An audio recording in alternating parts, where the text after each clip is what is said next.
Hi guys, so we are going to continue talking about business plans today, and we're going to move on. So I tried to give you all Friday to make sure that you had everything finished and under control for the last week with parts of your business plan.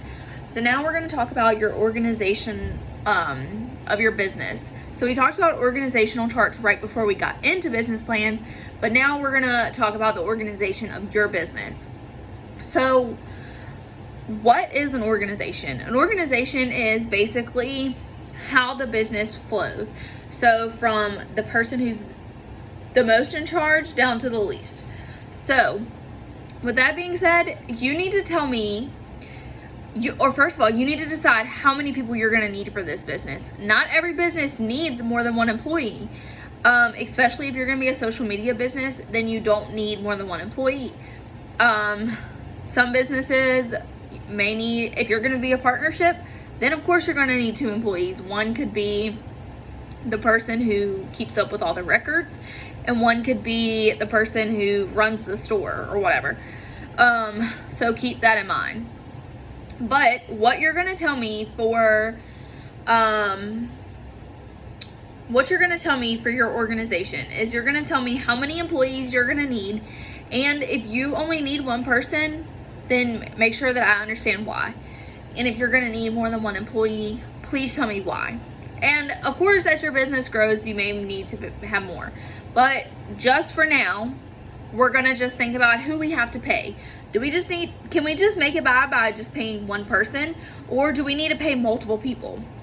So keep that in mind. So if you're going to have more than one person, then you need to tell me who's in charge and who's least in charge. Or not least in charge, who's in charge and who's like under them.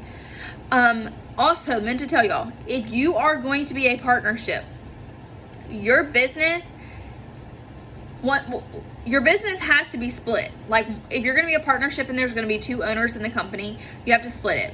But let me tell you one thing that I've learned through business and all of my business studies is that one person needs to have 51%, and they are going to have more control over the business than that other person.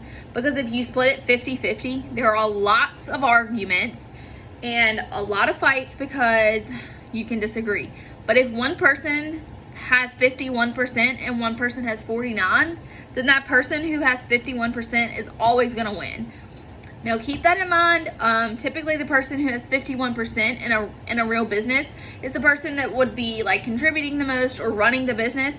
Because you may have one person who helps pay for this business, and then you may have one person who is running the business. So typically that person who is running the business would have more say-so than the person who is just putting their money into it, because they aren't there for the day-to-day operations. So now what you're going to do is you're going to tell me how many employees you're going to have, and that includes yourself.